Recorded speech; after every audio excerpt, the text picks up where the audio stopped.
Good evening. Who's having a great conference so far?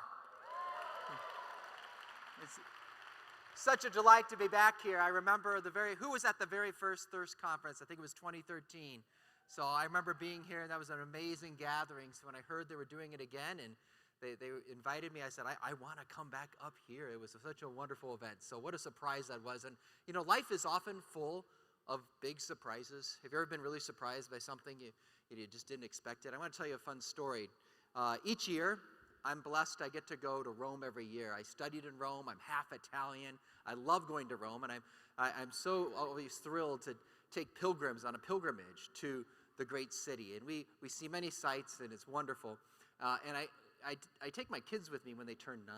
So it's always a big trip to go with Dad when they turn 9. And I was a few years ago taking my son Carl, and he turned 9. It was his chance to go to Rome with Dad. And I wish I could say he was really excited about, seeing all the wonderful art and the sacred sites. And he was excited about that, but what he was really excited about was very heavenly things like gelato and pizza. But the thing that got him most excited was he had heard from his older siblings about what happens on Wednesday morning in Dad's pilgrimage. On Wednesday morning, I take the pilgrims to the papal audience. And it's always a big adventure to try to get to the front row seats for the papal audience to get a chance to be really close to the Pope. And when people hear about a papal audience, they think it's like you, the Pope, and 20 other people. But it's really you, the Pope, and 20,000 other people. And you got to really compete to try to get to that front row. And I've done this trip dozens of times for about 20 years.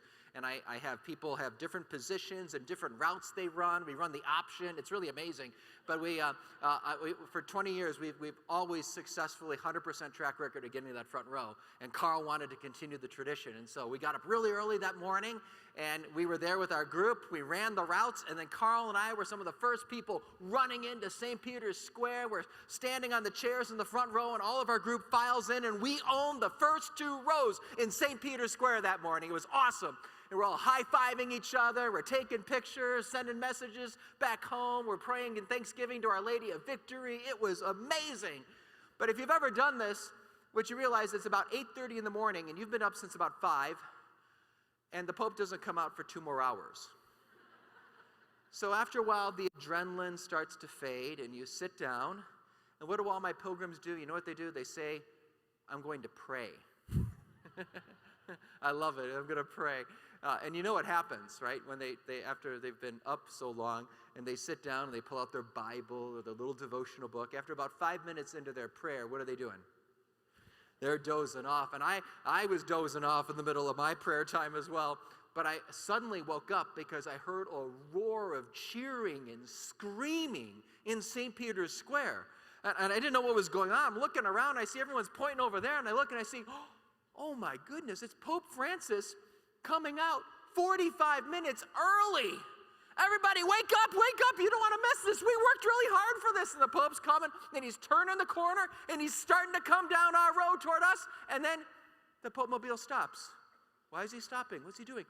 Oh, he's pointing, and the guards bring him a baby, and he's kissing the baby, and okay, he's done with the baby thing. Okay, now he's moving again. Pope Mobile's getting closer, and then he stops again to take another baby.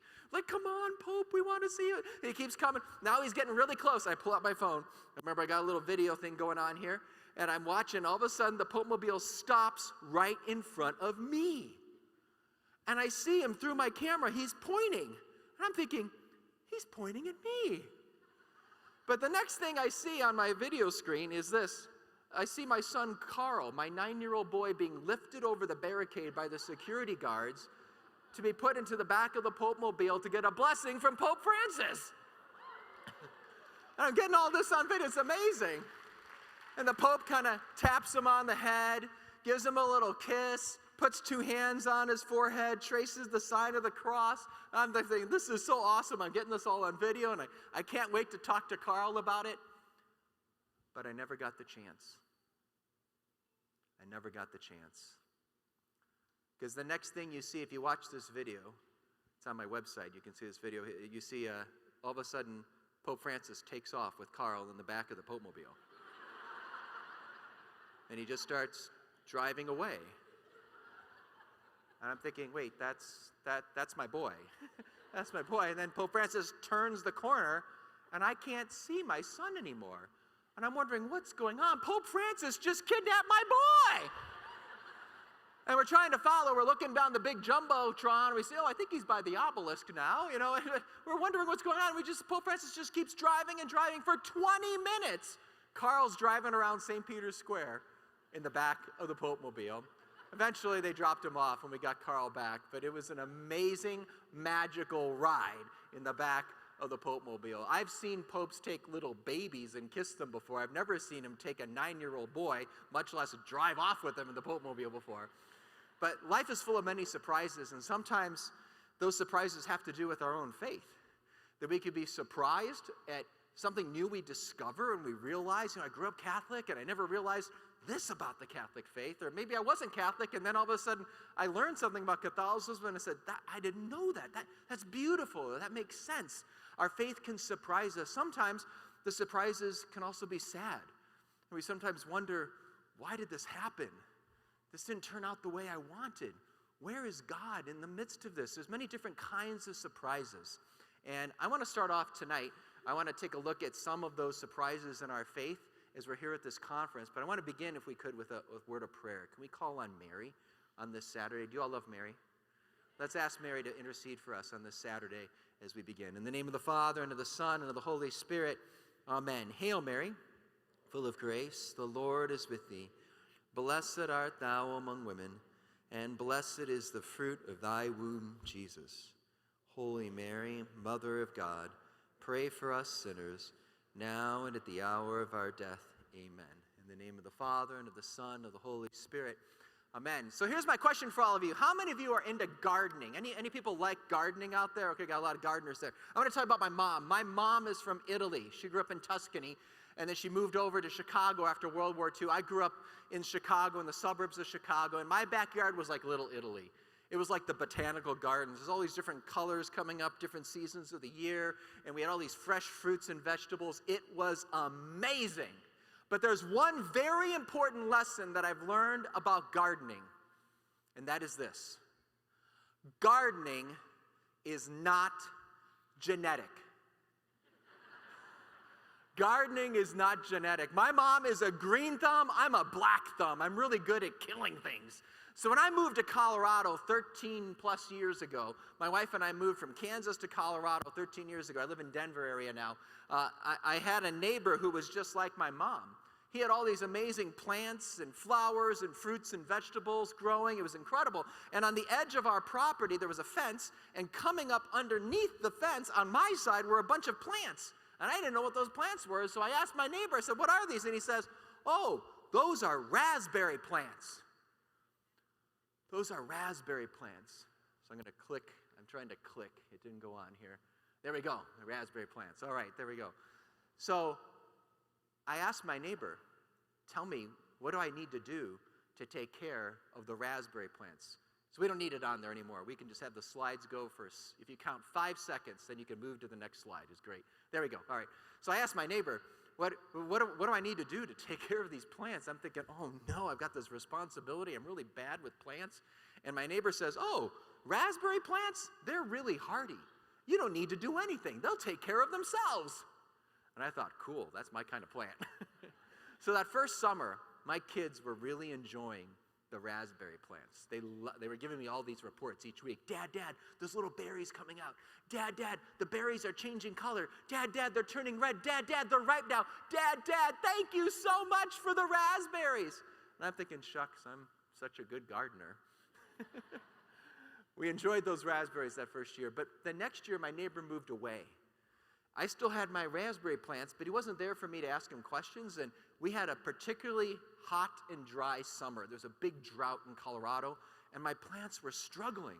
By the time we got to 4th of July weekend, I could tell they didn't look healthy. I figured they must need some water, right? I didn't need to water them the year before, but maybe this year, because of the drought, I need to water them. So I started waking up every morning before work to water my plants. And I did that for about a week or two, and they were still struggling. So I thought, maybe they need a lot of water. So I started a double-a-day water treatment plan. Watering before work, watering after dinner at night. And I did that for another week and a half or so. And they were still struggling. They're starting to wilt. They're turning brown on the edges of the leaves. And I'm thinking, what is going on here? And then one day when I was out there watering, I realized what the real problem was. The real problem wasn't simply water. They needed water. That was good that I was watering them, but there was something else. There was something attacking my plants, and I didn't realize it. It was something called bindweed. Do you know what bindweed is? I didn't know what bindweed was, but that whole parable Jesus tells about the weed that chokes the plant, that has new meaning for me. Because that's exactly what I saw happening all through my raspberry garden. There was all these weeds wrapping themselves around my plants, choking the life out of my plants. And here I was thinking, my plants just need more water. But they needed me also to be mindful of what was attacking it. I share this story because as I'm blessed to travel around the country, overseas, many different English-speaking countries in the Western world, I hear a very similar conversation, a similar concern. I hear it from bishops, priests, pastors, lay leaders in parishes. It goes something like this. You know, there were these people that were coming to our church and they were really involved, and now we don't see them anymore. They were involved in this small group, but now they're just not showing up anymore. What happened? We were giving them the faith. I hear it especially about RCIA. Do you know the U.S. bishops did a study on RCIA in the United States a number of years ago, and it showed this, that 1 out of 3 people who go through RCIA stop practicing their Catholic faith within 1 to 3 years. 1 out of 3 stop practicing their Catholic faith in about 3 years. They stop going to church on Sunday. We're giving them the faith, but something's not sticking. What's going on? You know, I hear this story even more so from parents and grandparents. It goes something like this. You know, we gave our kids the faith. You know, we sent them to Catholic schools, or we put them in youth group, or we got them the sacraments, they got confirmed. We gave them the faith, but then they went off to high school and they started asking questions like, why do I need a church? I mean, I'm a good person. I believe in God. I don't kill people. I've got spiritual values. Why do I need a church? Why do I need to go to church, Mom? And Mom and Dad are wondering, we gave them the faith. And then the kid goes off to college and maybe comes home one spring break and one of those hot button moral issues comes up, one of those culture war issues around the table. And so a topic comes up, and all of a sudden the kid says, well, I wouldn't live like that. But if someone else wants to live that way, that's their life. We shouldn't tell them what to do. Don't be so judgmental, Mom. Why is the Catholic Church so intolerant? Mom and Dad are wondering, what happened? We gave them the faith. And then the kid graduates from college and he gets a job and he falls in love and they start living together and living together and living together.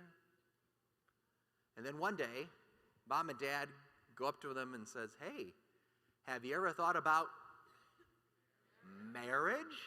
And as soon as the parent says the M word, it's as if the child has this anaphylactic reaction. Whoa, marriage, oh, hold on. You know, I mean, why do we need marriage? I mean, we like each other, we get along, we've both got good jobs, we're launching a great career.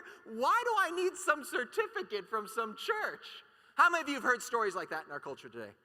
Right, it's everywhere. It's all across our country. It's in Australia, Ireland, England, you name it. It's all across our Western world. You see, we're living in what we call a secular culture. In a secular culture, and when we think secular, sometimes people think of that as, well, secular means like not religious. You know, like we don't bring religion into the public sphere, and that's what secular means. But secularism is neutral. You know, it's very neutral, like Switzerland, very neutral. I want you to know that the world in which we're living, the world in which our children and grandchildren are being raised, is not neutral. Secularism is a certain way of looking at the world, and it's constantly bombarding itself in its values. What is love? What is truth? Who is God? Who am I? What am I made for? What is success? What brings me happiness? The secular world has strong opinions about these things, and they're constantly presenting it to us in the music we listen to, on our phones, the screens we're watching, the shows we're watching, constantly presenting a certain view of life. And that view of life is not neutral. In fact, many of the values that the secular culture promotes actually undermine what Jesus says about love, about truth, about marriage, about beauty, about what it means to be a man, what it means to be a woman, about why we're here, about who is God, who we are, the most fundamental questions of life. And in our world today, it's not enough to just pass on the faith. Because our children and our grandchildren and our own souls, we're going to be constantly affected by these cultural weeds that are going to try to choke that faith life. You see, if all I do is make sure my kids know the basic truths of the faith, which is a really good thing, essential, but if all they come out with is there's 12 apostles, 10 commandments, 7 sacraments, 3 persons of the Trinity, and they know that inside and out, I will tell you my kids will have almost zero chance of their faith surviving in the cultural environment in which we're living today. My plants needed water, but they needed me to address the weeds. And we have a responsibility not just to feed our mind and our soul with the truths of the faith. We've got to do that, absolutely essential, but we got to do a lot more. We've got to talk about the weeds and address the weeds. It's kind of like immunizations. Do you remember when you did immunizations with your kids? Remember that? You know, what do? The body's injected with something that looks like the disease that the body might encounter someday, so the body knows how to address it when it's older, if it ever has to encounter and deal with the real disease. Do you do spiritual inoculation with yourself? Do you do spiritual inoculation with your children? Do you prepare them for the diseases that they're going to come up against in our culture? That's what I want to talk about tonight. I want to talk about our mission today in a secular age. It's truth and love. And these two things are often held apart as opposite. Some people say you just have to have truth. And others saying, no, you just need to love people. We need to bring those two together in Jesus Christ is the way he did. And that's what I'm going to talk about tonight, our mission in that. So you ready? We're going to talk about some of those cultural weeds. So I want to talk about, we only have time to do a few of them, but I want to talk about the first one, the most basic one. And some of you are going to see this when I put this on the screen in a second, and it's only going to be there for 5 seconds, so you better take a quick look. Ready? So this is going to be so basic. So basic, you're going to go, why do we need to talk about it? But I'll tell you some of the most basic things are being undermined in our secular age. And if we don't get this right, we're not going to get anything right. Ready? Here we go. The first question, what is love? What is love? If I don't understand clearly what love is, I'm not only going to not understand dating and marriage, I'm not going to understand God. Because according to the Bible, who is God? God is love. I've got to get this right.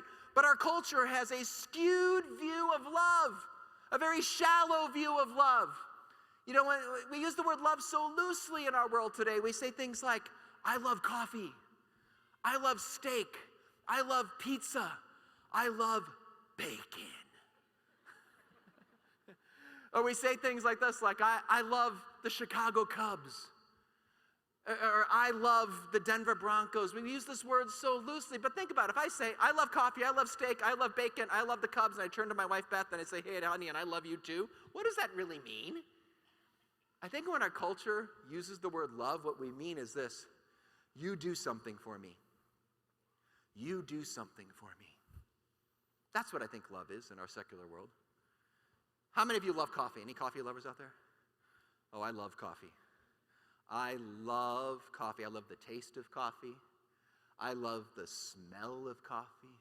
I love the sound of coffee percolating in the morning. I love holding a warm glass on a cold day. I love coffee because it does something for me.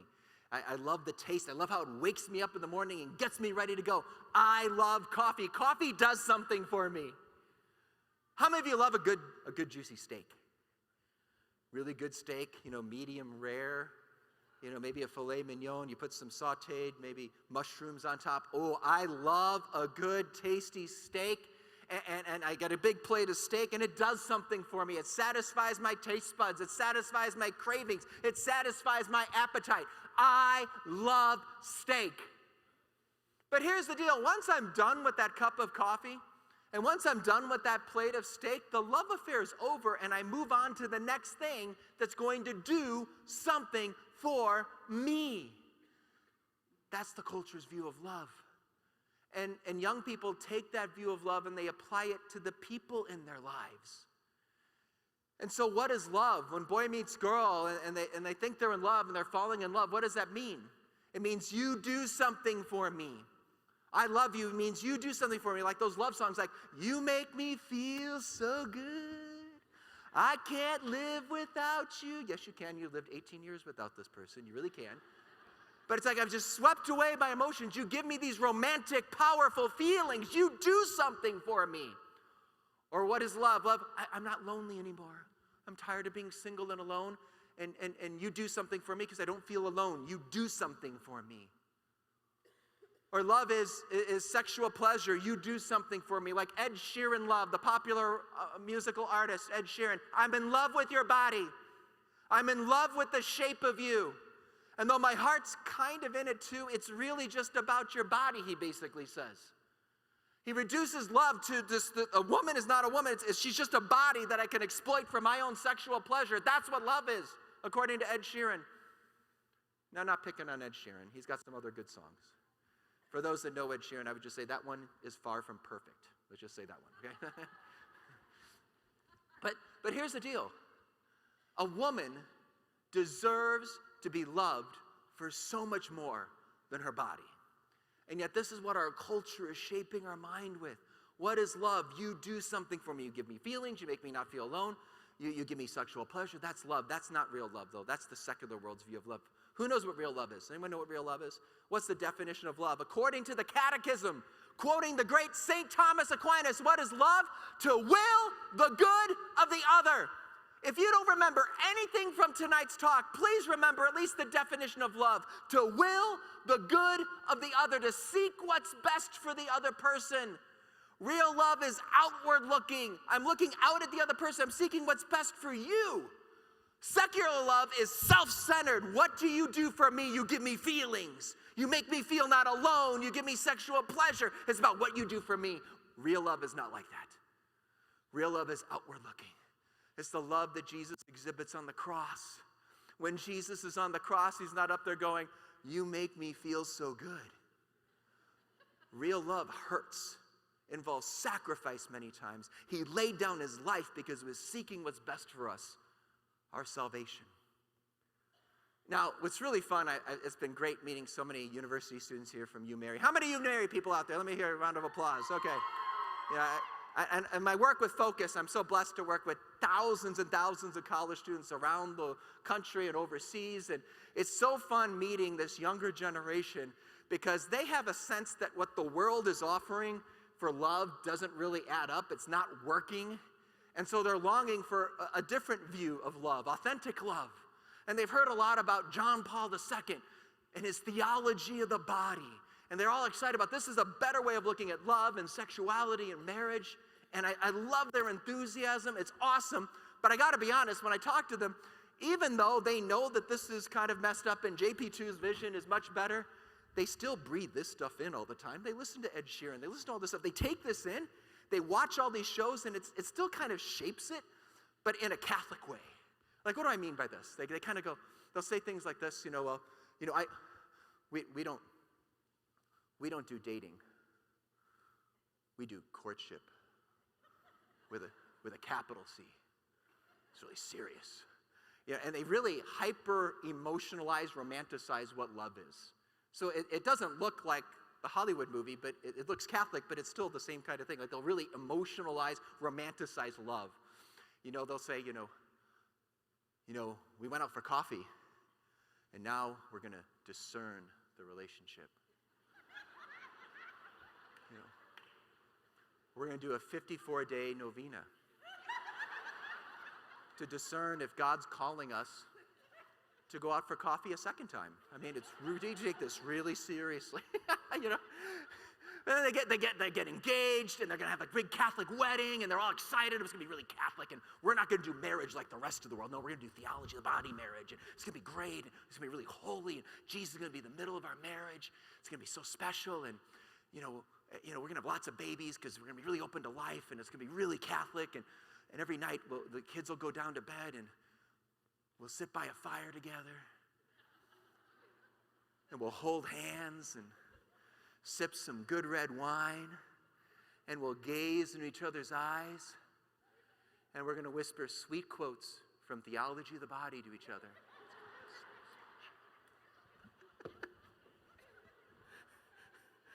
Can I just get a show of hands? Married folks, does your marriage look like that? Can I just ask, does your marriage look like that? Can I tell you what married love looks like in the Sri family household? Can I just give you a picture? This is what love looks like in the Sri family household. Love looks like this. I come home after a long day of work. There's a big mess on the table. My wife's over here getting the dinner ready over here. And I'm like, okay, kids, let's go. Let's help Mom clear off the table. Come on, everyone. No, put your bat down, then the glove down. Get inside. Let's go. No, now, no more one pitch. Let's go. Okay, ready? Let's go get this. Okay. Now help Mom bring the food out. Okay, get the food out. Okay, ready? Bless us, O Lord, for these seconds. Okay, so now we serve the food. Oh, you need a drink. Let me go get the drink for you. Okay. Oh, you need a drink too? That would have been helpful if you told me when I was up, but that's fine. We'll go get it right now. Okay, here's your drink. Okay. Oh, you want seconds? Well, Mom and Dad haven't had first, but that's okay. That's fine. Okay, so we're finally ready to take our first bite, and then inevitably, almost every week, this happens. Some child spills his cup.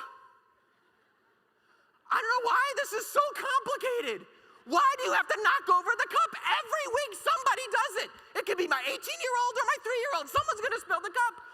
But what happens when it's a little kid that spills the cup? What does the little kid do? No, he doesn't cry. You haven't had little kids in a while. They don't cry. No, they just stare. We got Niagara Falls coming, but we just stare. Get a towel! Come on! Let's clean up the mess, guys! Let's go! Okay, so finally we're done with our meal. We do a closing prayer. Now we do the chores. Okay, let's help Mom clean up. Let's go. Okay, go practice your piano. How's your violin going? Oh, wait, you need me to go sign something for you, honey? Okay, yep. Hey, wait, oh, hey, someone, the baby's running around naked up there. Could someone clothe the naked, please? And go, okay, let's do that. Okay, how's your math coming? Okay, you got the math here. Okay, all right, kids, time to go get your baths. Let's go get pajamas on. Let's go brush your teeth now. Brush your teeth with toothpaste. With toothpaste, yes. Okay, now, all right, kids, let's gather together. We're going to do a little prayer before we go to bed. Okay, now, children, it's been a long day. And Mom and Dad, we're exhausted. So it's time for everyone to really go to bed, okay? So go up right now, everyone. Ready? I want you to go up and everybody stay in your beds. Okay, just stay in your beds. Thank you. No, that means you, honey, go make sure you stay in your bed. Now, sweetie, I told you have to stay in your bed. Stay in the bed, okay? Stay in your bed! It's like 10:45 at night. My wife and I make it back to the sanctuary. We plop down on our beds, and I turn over to Beth and I say, "Are you doing okay, honey?" And she says, "Yeah." "Are you doing okay?" And I say, "Yeah." "I love you." And she says, "I love you." Good night. Good night. That's love.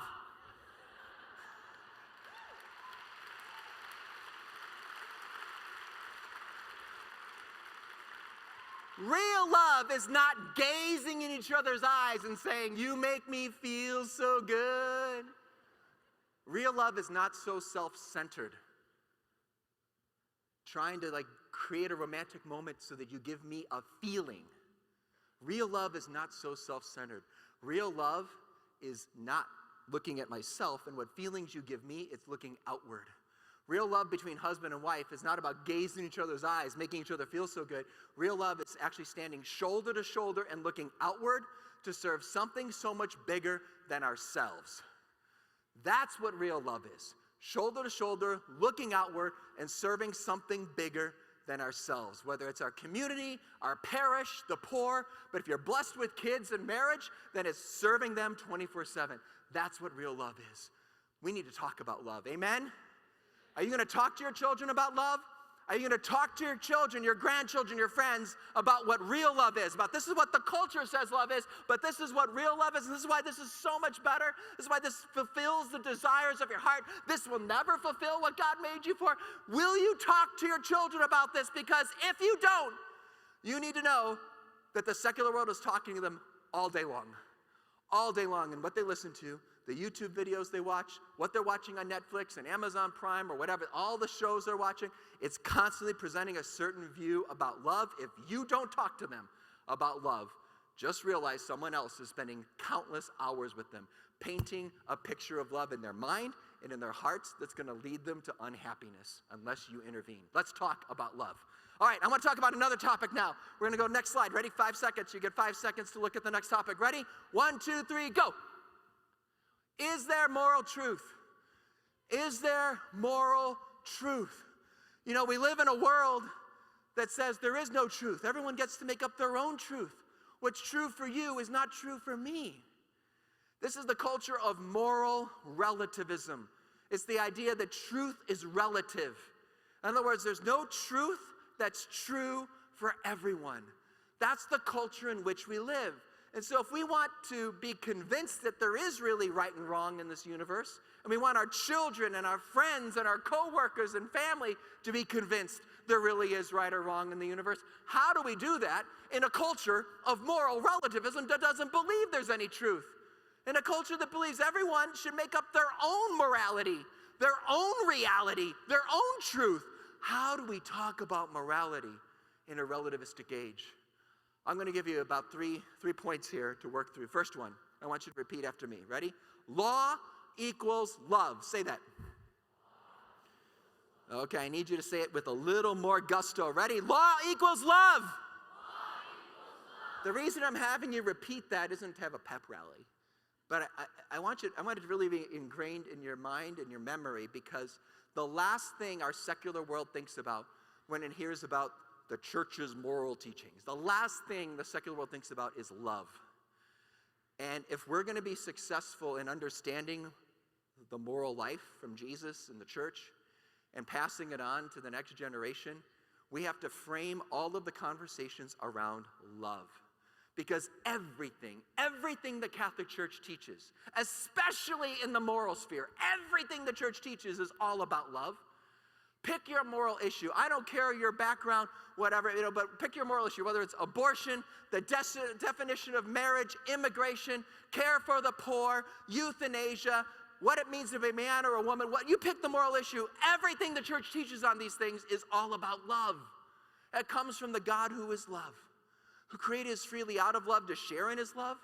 And he showed us the way we can experience his love. That's what the moral life is all about. So we can experience his love more and share that love with others. And yet that's the last thing most people think about when they think about the church's moral teachings. I'm going to give you an example. I'm going to tell you about my son Carl. Remember the Pope Mobile kid? I'm going to take you back to his early days when he was just a 13-month-old baby. We had been living in Kansas, and my wife and I moved to Denver 13 years ago. And so Carl was our first Colorado baby. And this kid was a climber. Have you ever had one of those that was a climber? This kid was a climber. He would just climb on the coffee table, climb on the couch as a 13-month-old baby. He'd climb on the chair. He would know how to move the chair, to climb on the chair, to get on top of the counter, to climb up, to give himself a snack in the cabinet. I think it was the altitude in Denver. He just had to keep getting up there, But that summer, he was watching his siblings play on the monkey bars, and he thought, that would be really cool. And one day, little Carl did it. He climbed up the side of the monkey bars. He reached out for the first rung, and he found himself holding on for dear life as a 13-month-old baby. His older sisters came running in the house. Dad, Carl's stuck on the monkey bars! And I came running out there, and I see Carl with a look of horror on his face like this. And his older brother, Paul, underneath him, kind of holding him up like this to keep him from dying. Well, I rescued Carl that day, but it was on that day that I had to give my new law, my moral law. I called it the monkey bar decree. Carl, you may not go on the monkey bars. Now, why did I give Carl that command, don't go on the monkey bars? Why did I do that? Is it because I just want to control him? It's about power and control. I'm on a power trip with my toddler. That's not what it's about, right? Is it just a test? Am I just testing him? That's what some Catholics think. The moral law is just about a test. Yeah, let's think about that. Am I just testing him? So, Carl, don't go on the monkey bars. And picture Carl looks up to me and says, why, Dada? And I say, don't ask why, just obey me. I'm testing you to see if you'll submit to my fatherly authority. That's not what I'm doing, right? Why does a good father in the home give law? A good father does it because he loves his kids. What is love? To will the good of the other. Law equals love. Okay, I'm throwing you off with all my, you got love. Okay, that's good. But love is to will the good of the other, to seek what's best for someone. If I love Carl, I don't want him to go on the monkey bars, not because I'm controlling him or testing him. No, it's because I want him to thrive. I want him to flourish. He could get really hurt. That's why God gives us a moral law. God made us. He knows how we work. He knows if we do certain things in life, we're going to be happy. If we do other things, we're going to hurt ourselves and hurt others. I like to think of the moral law, the moral teachings of Jesus and the church as like the instruction manual. You know, I got a new laptop this last year, an IBM laptop at work. It comes with an instruction manual. The instruction manual says things like don't use in temperatures too hot or too cold, or my favorite one is don't use on water. Don't take in water, right? You know, because the IBM has to put that there in case some loser tries to sue the company for going swimming with their IBM computer, right? You know, so, but the point is, if I was reading that and it says, do not use in water, IBM, who are you to tell me what to do with my laptop? This is my computer. I can do whatever I want with my computer. Don't impose your views of computers on me. Can I take my laptop while I'm going water skiing? Am I free to do that? Yeah, and I'll destroy the laptop. Right? Are we free to break God's moral law? Absolutely. But we'll hurt ourselves and we will hurt other people. So God's moral law is like the instruction manual. He's the divine manufacturer. He made us. He knows how we work. He knows if we live this way, we'll be happy. If we live this way, we're not going to be happy. We're going to make others miserable too. That's why the psalmist says in the Psalm 119, verse 105, your word, O Lord, is a lamp to my feet. It's a light to my path. So the law is there from God's love. Now, there's a second point I want to bring out. And this one's very important I want to make sure you get here. Have you ever noticed how, do you ever watch like on, I don't know, CNN or some talk show in the secular media that maybe there's a Christian who's trying to defend some traditional moral value. Let's just say abortion, for example. He's trying to debate on TV that abortion is wrong. And then there's somebody else on the other side, maybe the secular news host, that will all of a sudden quote a Bible verse to the Christian on live TV. Now, I don't think that this secular news host is necessarily doing Lectio Divina and biblical prayer every morning, but they know this one Bible verse. Oh, they know this Bible verse, and they love using this Bible verse against Christians. Oh, they can preach this Bible verse like a Baptist preacher. They take that verse, they love to throw it at us. Do you know what verse that is? As soon as you as a Christian say that something is right or something is wrong, be ready for the secular world to take this one Bible verse and they're going to throw it at us. It comes from Matthew chapter 7, verses 1 and 2. They'll say, your Jesus said, don't judge. Boom, and they throw that verse at us. And what do we as Christians do when they quote Jesus against us? We go like this, we go.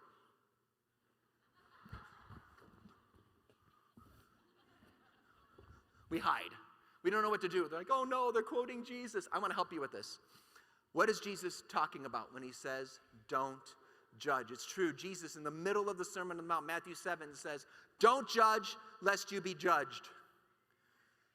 So there are times when Jesus commands us not to judge, but you need to know there's other times when Jesus commands the apostles to judge.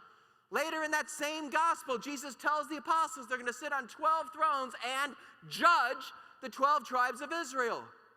Judging in and of itself is not a bad thing. It depends on what we're judging. St. Paul in his letter to the Corinthians says the spiritual man judges all things. So we're supposed to judge certain things in life. What's Jesus talking about when he says judge not lest you be judged? If you read Luke's account of it, it's very clear. Jesus is talking about condemning people. Don't judge lest you be judged. Don't condemn lest you be condemned. We should never condemn souls. We should never judge people's souls. Their spiritual status before God is between them and God alone. We don't know their whole story. That's between them and God alone. We should never judge people's souls. But does that mean we should never use our minds to make a judgment? Is it okay to use your mind to make a judgment?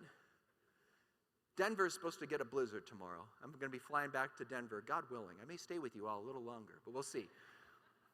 But I saw the weather report, and I thought, I better bring my winter jacket with me, because normally you think North Dakota's the cold place, but Denver's going to be the really cold place.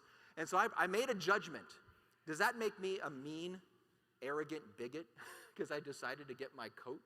No, we make judgments like this all the time. Any of you ever use Google Maps or Apple Maps? You're trying to find the directions on how to get someplace. Let's say you were trying to get here to the conference, but on the main highway there was some big accident. A truck had turned over. They closed down the highway, and you saw that on Google Maps. And so the Google Maps tells you to take the back roads to get here.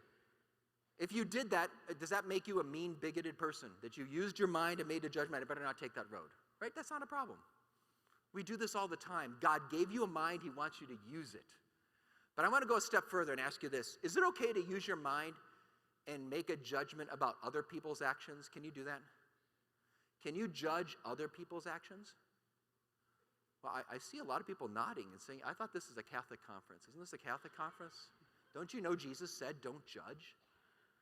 Well, let's think about this. Let's say you have a friend that's trying to get to the conference, and you're talking to them on the phone, and you know that they're on that highway, and you're looking at the Google Maps and thinking, they're going to be here 3 hours late if they stay on the highway. Can you use your mind and make a judgment they're not going to get here on time if they stay on the highway? Can you do that? Are you going to say to your friend, you're going to go to hell if you stay on the highway? No, you're not judging their soul. You're just making a judgment that if they stay on the road, they're not going to get to the destination on time, right? We do this all the time. If I see my little daughter, Kiara, my 5-year-old, getting ready to run out into a busy street, can I use my mind and make a judgment? That's not good for her. Can I do that? I'm not condemning her. I'm just saying you'll get really hurt if you do this. I want to see if you're willing to go a step further. Are you willing to say that you could judge someone else's moral actions? Are you willing to go that far? Can you judge other people's moral actions? Jesus said, don't judge. You see, there's a big difference between making a judgment and judging someone's soul. Let me give an example. Let's say there's a gal that goes off to university. Let's say she goes off to Berkeley. She gets a big scholarship, goes to Berkeley in California, and this freshman girl is sleeping around with one man after another, after another, after another. Can you use your mind and make a judgment? That's not good for her. Can you do that? Can you use your mind to make a judgment that she's not going to find the love she's looking for, the happiness she's looking for, that she deserves something so much better than this? Of course, right? Can you judge her soul? Can't judge her soul. We don't know all that's going on in her life. I don't know her situation. I don't know her life story. Who am I to judge, Pope Francis would say. And in this case, rightly so. Because we don't know everything. Let's say this poor girl came from a very dysfunctional family and she just never experienced authentic love. Can we condemn her then? Just because we don't know that whole story, but God knows that. Do you think God takes that into consideration? Or let's say this poor girl was abused. We don't know that, but God does. Do you think God will take that into consideration? Or let's say she was always taught by modern educators, this is what it means to be a liberated woman. Use your sexuality this way. We don't know the whole story. Only God does. So we can never judge someone's spiritual status before God. That's between them and God alone. But here's the big thing. If she's doing something I know that's hurting her, should I ever say something to her about it? Should I? What is love? What's the definition of love? To will the good of the other. If you love this girl, should you say something to her? Now, I'm not saying if you're a complete stranger, right, that you just walk up at her dorm floor. Hi, you don't know me, but you're in mortal sin. That's weird. I'm not talking about that. I'm talking about God has put this woman in your life. This is your sister. This is your niece. This is your roommate. This is your friend. Should you talk to her? If you love her and you want to be a loving person, yes. If you want to be a person that's indifferent and doesn't care, then no. Because love is to will the good of the other. And I got to be really clear on this here. I want to be careful. I want to make sure you get the proper balance. I don't want anyone leaving here thinking, oh, cool, that I just been waiting to hear that. I'm going to call my brother right now.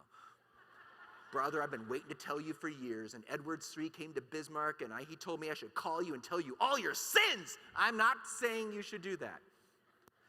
Maybe you haven't talked to your brother since last Thanksgiving. You might want to start by just calling and saying hi and building up the friendship. Maybe you've done things in the past that have driven him away, and you just need to build up trust. Maybe your brother needs to know that you love him no matter what he has done in his life, no matter what he's doing right now, you still love him, and that you're still going to be there for him. Maybe there's a lot of just human dynamics that need to be repaired before you go after his moral life again. Maybe he needs to know that there is a God. Maybe he knows that there's a God that has a plan for his life and a God that wants to help him. There might be many other things you need to do before you have that tough, crucial conversation. So every situation's different. There were times on Good Friday when Jesus did not speak. It was the most prudent thing to do to remain silent. And maybe this Thanksgiving, instead of debating, maybe silence might be the best thing. But here's what I want to challenge you on, though. There are too many Christians that are cowards and are afraid to speak ever. And they just try to make an excuse for themselves. I'm just going to love people. I'm never going to call them on the truth. That's not love. There was a time on Good Friday when Jesus had to speak before Pontius Pilate, and he spoke even though it cost him his life. Are you willing to speak the truth in your Pontius Pilate moment? Every situation is different, but you got to be ready. And you can't have an attitude of, I will never bring this up. I mean, just think about that for a moment, right? If you really love someone and your mode of operation with that friend is, I'm never going to bring up the tough things, ever. I get that you might have to pray and sacrifice and wait to do it, but if you're just passively sitting back and saying, I'm never going to do anything, that's not love. If your friend is trying to get to the convention center and you're looking on Google Maps and he's on that highway and you see he's going to be 3 hours late and you just say, okay, well, see you when you get here. Is that love? Are you being a loving friend when you don't say anything? A loving friend would say, hey, I noticed that there's a big accident. You might want to think about taking the back roads. I'm not judging your soul or anything. I'm just trying to give you helpful advice in life, right? That's love. If I say, little Kiara getting ready to run into that busy street, I don't sit back and go, oh, well, I wouldn't do that, but I don't want to judge you, Kiara. No, that's not love. If I see Carl dangling from the monkey bars and I go, well, hey, kid, if that works for you. I wouldn't do that if I was a little 13-month-old, but I don't want to impose my view. No, that's not love, my friends. Indifference is not love. Indifference is not love, and the culture of moral relativism is getting us to be indifferent to the people around us. God made you to make a difference in people's lives. And I want you to know you are going to make a difference. I love that when young people say, I want to make a difference. Well, guess what?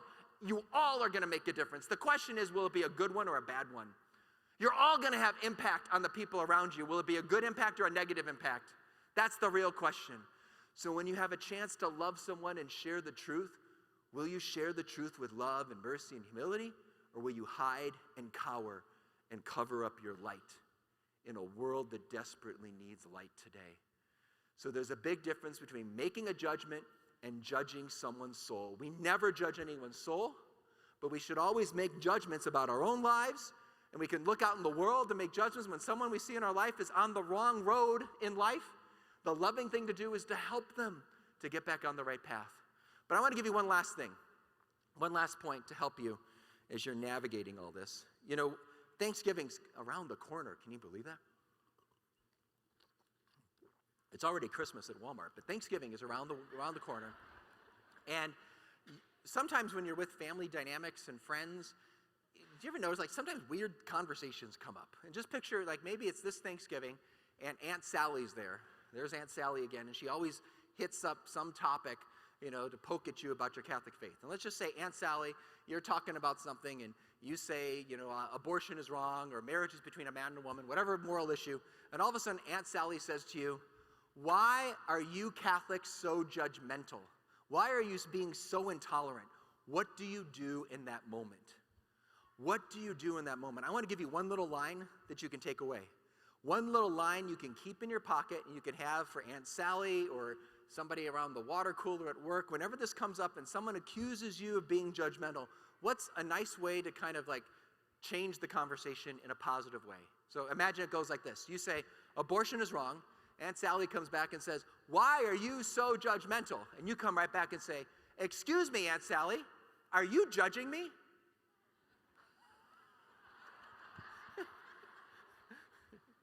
Are you judging me, Aunt Sally? I love that, because the last thing people in our secular world are thinking is that a Catholic would play the don't judge card.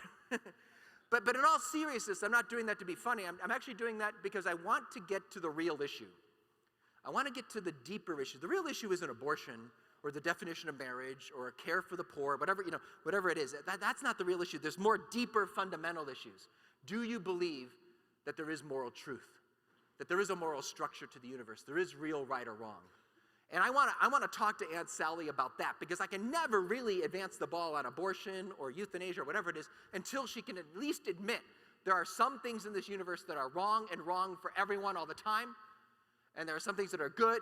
If she doesn't believe in moral truth at all, as in relativism, then we're not going to have much of a genuine dialogue.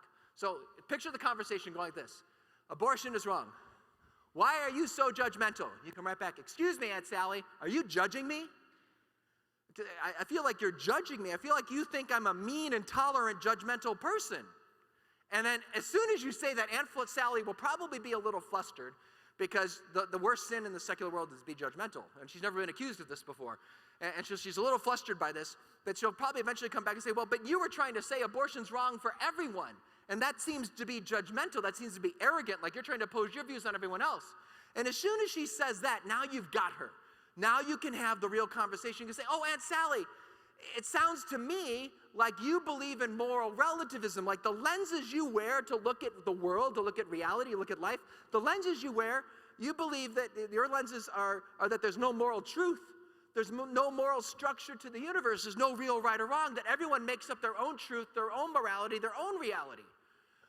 Now, Aunt Sally, you're free to wear those relativistic lenses.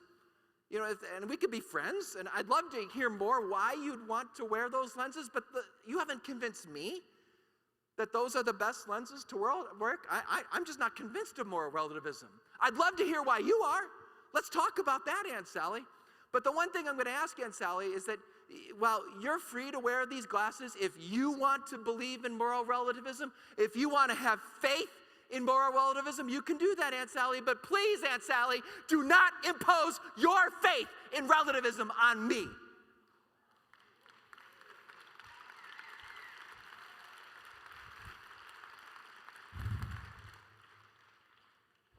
Now, there was extra rhetorical flair. Don't do that at Thanksgiving table. I'm on a stage, But the point, do you get the point I'm making? Is that she just assumes relativism is true. She assumes that everyone makes up their own truth. I just want to push back gently on that and say, I'm not convinced of that. Let's talk about this. Before we talk about abortion, let's talk about this, because if we can talk about this, we win every time. We win every time. Aunt Sally's never had to think about the lenses. And if she starts to think about it, she's going to feel, ooh, that doesn't make sense. She's going to start talking in circles. Just start asking her, so Aunt Sally, I'd love to hear about your relativism. Tell me, why do you believe that? And let her talk. And the more she talks, the more she's going to feel uncomfortable, because she's never had to think about it. And it's not logical. It doesn't make any sense. And then she started asking questions, well, how would society work, Aunt Sally? How would we all get along together if everyone just made up their own truth? And let her talk. Ask her questions. Too often, we Christians are always doing all the defending. Let's start asking questions now. And just say, so, Aunt Sally, if I said, for me, kidnapping little children was okay, would that make it okay, Aunt Sally? Would that be okay for me to do? Or for me, raping people would be okay? Would that make it okay? Let her try to do the talking. And the more she talks, the more she's going to realize there's not a solid foundation here, and then she might be open to hearing from you a different view. That's why, and I'm not trying to make her feel uncomfortable for its own sake, I just want her to be less confident in her moral relativistic glasses. And then you could be open to talking about, here, then can't you say from a Catholic worldview, there is a God, he made us for a purpose, and the moral law is all about finding our happiness in that plan. Our moral view is so much more coherent. You don't have to buy this, Aunt Sally. I just want you to try it on for size. Just try it on. But I'm pretty convinced, I'll say this between you and me, if she tries it on, she's going to find kind of fits. And then we win. But there's a lot more into that we could talk about. What I'm going to share with you here is, before we break, a couple things. First of all, there's a couple more things I wanted to get to. I wanted to talk about, is there mercy? That's another one of the big, so here we go. So is there mercy? We can go that. We're going to be heading into the sacrament of reconciliation and adoration. In our world, we talked a lot about love. We talked a lot about truth. And that love and truth comes together so beautifully in mercy. You see, those people that hold the relativistic view, they need to know God's mercy. St. Bernard of Clairvaux once said the reason so many people don't turn to God is because they don't realize how kind and gentle and merciful he is and how much he wants to help them. He wants to heal them. If all we do is proclaim the truth, the moral law, we just say, divorce is wrong, contraception is wrong, pornography is wrong. All we do is proclaim these truths. So many people have made mistakes and they've fallen. And if they hear just the truth without mercy, they're just wiped out and they're going, I can't even do that. Or I'm so addicted, or I've made all these big mistakes. They need to know that God's mercy is there, that God wants to forgive them and wants to put that past behind them. That past doesn't have to define them. They can get a whole fresh start in Jesus Christ, especially in the sacrament of reconciliation. And so we really want to encourage confession. And the best way to do that is in our own lives. If we have hearts that truly, another great point Bernard says, we'll never have compassion on our brothers and sisters in whatever sins or mistakes they may be having. We'll never have compassion on Planned Parenthood and all those forces working against us if we don't come to know our own weakness and our own sins and experience God's mercy in our own lives. So tonight, we want to go first and foremost for ourselves in mercy, to encounter mercy himself in confession and in the Eucharist, but then be thinking that may that mercy that we've encountered radiate through us to the people in our lives who need not just the truth, but they need the full truth of the gospel, which is the moral truth and the truth of God's mercy. So I'm going to just skip ahead here. I'll just tell you, these are the two books that I was speaking on here tonight. So the two books I'm speaking on is Who Am I to Judge? And this other book called Symbolon. So Symbolon, how many of you are familiar with the Symbolon series? Just to kind of get a show of hands. This is a video series we did, Walking Through the Catholic Faith. This is the book I wrote about it. This is I like to say it's a walk through the Catholic faith. It's like a modern day catechism, but it's not your grandma's catechism. It's a walk through the faith in light of the big questions people have today. All of those cultural weeds. What is love? Is there moral truth? Why do I need a church? Is God real? Is there mercy? These kinds of questions. So that's what this book is focusing on. And then the Who Am I to Judge book is all on those moral issues. And so at the table, they're running a special that you can get both of these for actually less price than one of them. So it's an interesting deal here. So it's only $15 to get both of these. So you can check that out at the table, and I'll be there during the breaks. And then also this video series here, we did a video series on Who Am I to Judge that I think could be interesting for many families that are wanting to have those moral conversations with their kids. There was a family in Denver that went through and they told me, Dr. Sri, we went on a drive to Aspen, 7-hour car ride, and we were watching your Who Am I to Judge DVD series, the whole car ride, and the kids loved it. And I kept thinking, that's not safe. But who am I to judge? And they said, no, Dr. Sri, we weren't watching it. We just had it on the laptop. We were just listening to it, and the stories were so engaging, and the way the young people, it's with a young adult audience, we're all telling their stories. It kept our teenage kids and our college-age kids kept wanting to watch the next episode. We were binge-watching the whole way there, and it helped us have those conversations about those tough moral issues that we've never been able to really have. So that's what this video series is about. It's meant to help facilitate those conversations, especially in those teenage and young adult years with our children. So thank you so much. I will be praying for all of you. May God bless you, and let's get prepared to encounter our Lord in his mercy.